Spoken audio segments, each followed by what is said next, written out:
Hi, welcome back to a brand new video of the Targeted Individual Program, Targeted Individual Experience. So right before us to do this video, they send an ambulance to engage in the noise campaign. Before that, I was taking a shower in the New York Predator Department, illegally monitoring, invading my privacy in the bathroom while I'm taking a shower. Before that, while I was peeing, while I was taking a shower, constantly using these sirens.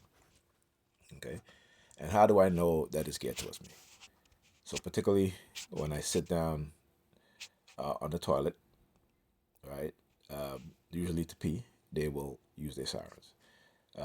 When I'm in the bathroom, when I'm bathing, particularly when I washing my private parts, private part, I should say, my penis, they will use their sirens. And this is constant, right? So years and years of going through this, you become programmed to when they use the sirens that you know that they're gearing it towards you, right? So let's talk about COINTELPRO, and I'm going to show you guys again what it is that they do, right? And the similarities, the death threats and stuff like that, which you saw yesterday with the young child. I'm going to I'll probably also include that in this video too. All right. I am recording with my screen recorder, so I might be able to do that. I will be able to do that. Here in your Predator using the sirens again too. Yeah, I'm going to show you guys. So let's talk about COINTELPRO, and then I'm going to give you guys example, particularly when it comes to me. And I understand that the COINTELPRO program have morphed into the coercive persuasion program, into the cognitive and neurocognitive warfare, okay, or fifth generation warfare. So I always talk about how they do these things to black people first. We are the experimentees. They have targeted the whole black community, since they kidnapped Africans and brought them over here in the Caribbean, in Europe and other parts of the world. All right, South America also.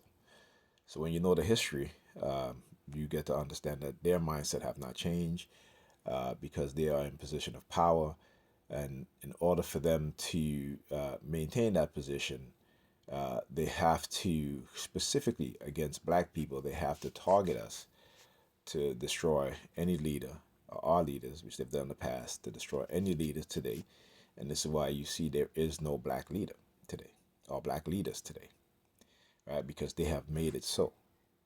Not that there isn't any young or even older black men and black women who are leaders. The fact is that they have been neutralized. Okay, and this is one of the many programs that they have used in the past and are still using today. All right. So COINTELPRO was a secret FBI program that systematically targeted and disrupt black men and the organization they led through infiltration. Now, I should have put black men and black women in the search thing. I just put black men, but it's also black women. Okay. Psychological warfare, legal harassment, and illegal force, aiming to neutralize their political power and prevent unified black movement. While officially ended in 1971, critics argue that similar surveillance tactics persist today under different names. All right, and go to the historical use against black men, 1956 and 1971. The FBI COINTELPRO program, counterintelligence program, COINTELPRO, targeted black men as part of a broader effort to maintain the existing social and political order, explicitly working to expose, disrupt, misdirect, discredit, and otherwise neutralize black nationalist movements, including black individuals, right, and the leaders of certain types of parties, political parties, social activism, political activism, and stuff like that. Right. The FBI director J. Edgar Hoover viewed leaders like Martin Luther King Jr. and the Black Panther Party as significant threats. Specific tactics used to target black men include assassination and violence. The FBI was involved in the 1969 police raid that resulted in the assassination of Fred Hampton, the leader of the Chicago Black Panther Party, and Mark Clark. They also fostered conflicts between the Black Panther Party and rival groups like the U.S. organization, which led to the murder of two other Panther members, Apprentice Bunchy Carter and John Higgins. Psychological warfare. The FBI sent anonymous threatening letters to leaders, most notoriously a letter and doctored tape of. See, they'll even create their own lies, right? To Martin Luther King Jr. that urged him to commit the essay to avoid media exposure of alleged extramarital affairs. They also planted false stories in the media to damage reputation, infiltration, disinformation. Agents and paid informant infiltrated black organizations, spread rumors, forged documents, and created dissension among members to break down internal unity and trust. Legal harassment and wrongful imprisonment. The FBI abused the legal system through false arrests, pre, uh, prejudge testimony, and withhold exculpatory evidence. For example, Black Panther Party Geronimo Pratt spent 27 years in prison for a murder he did not commit, largely due to FBI misconduct. Now, I don't want to go through a lot of this stuff, but undermining public image, the FBI worked to prevent black leaders from gaining respectability by controlling and creating narrative, negative media content designed to paint the movement as violent and criminal. These are some of the things, and I've shown you guys over and over that me as a target individual, my brother, my older brother also, my twin brother and my older brother also, I think he was the very first to be targeted.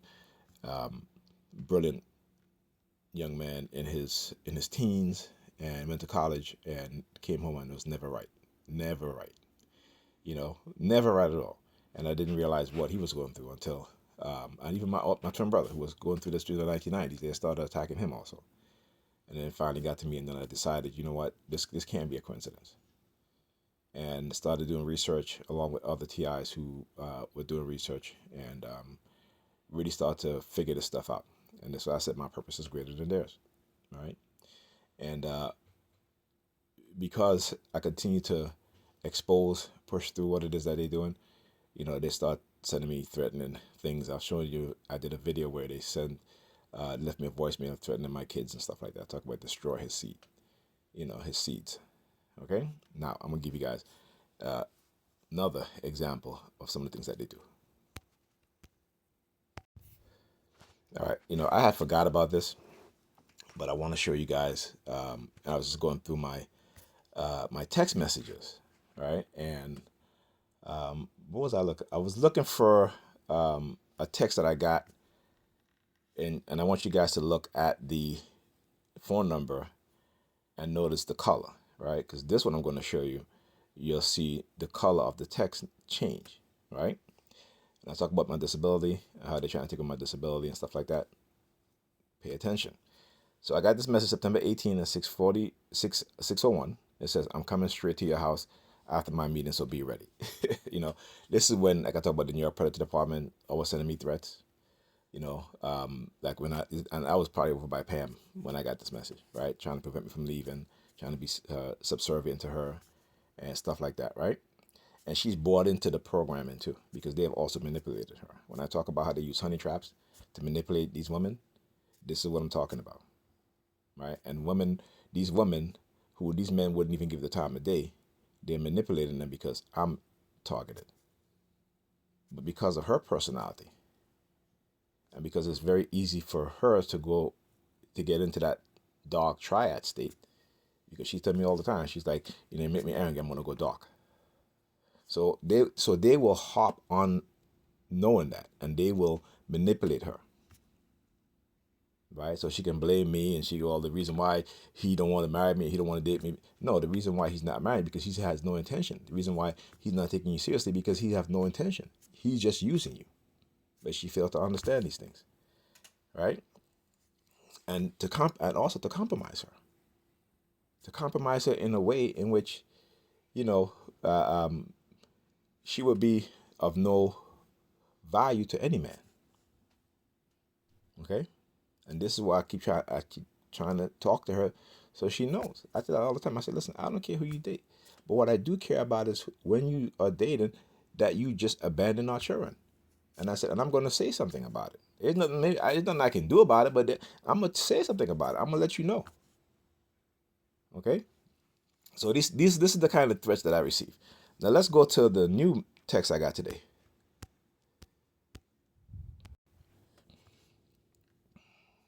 All right, so here's a text I just got out. As like I said, I just came out the shower, but before I was leaving to go into the shower, leaving up my bed to go into the shower, I get a text. Now it shows you that, it shows me also that the surveillance, right? The surveillance is very, very pervasive. It is illegal, highly illegal, and also, again, it is a serious violation of my rights.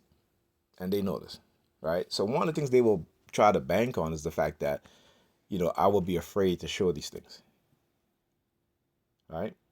But like I said, you have to understand how they think, right? You have to learn about their personality traits, their dark triad traits, who they are, their racist mindset.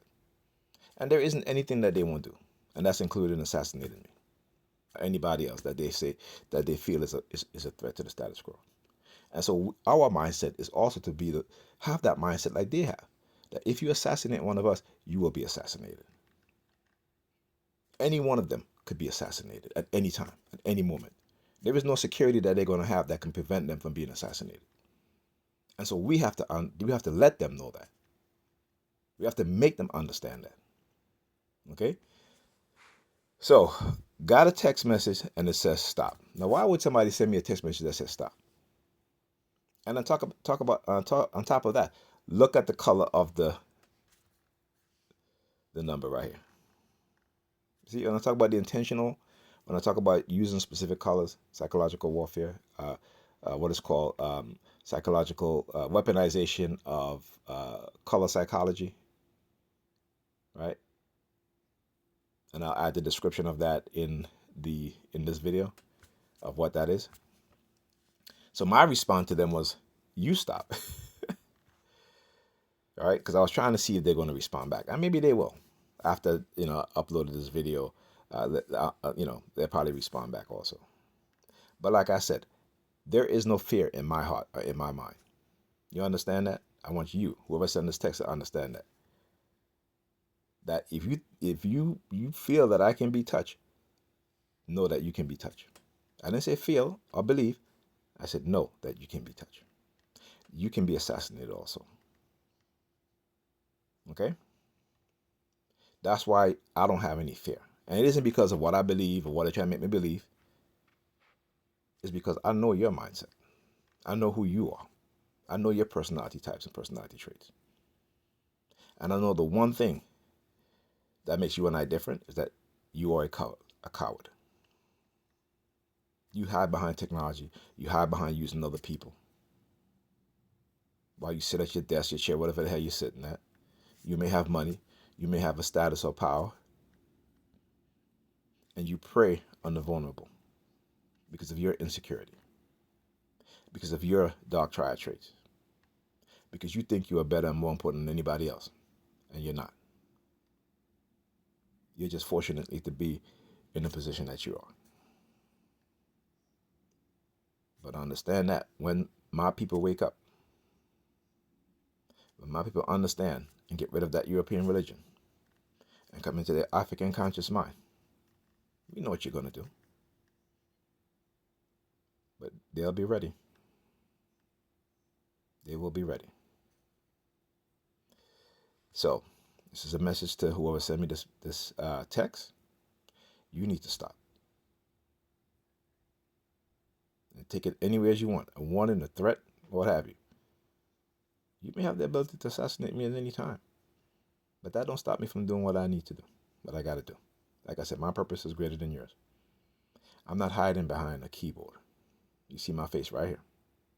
I'm not running anywhere. The only person or people that's running is you guys. It's you guys. Because you're a bunch of cowards.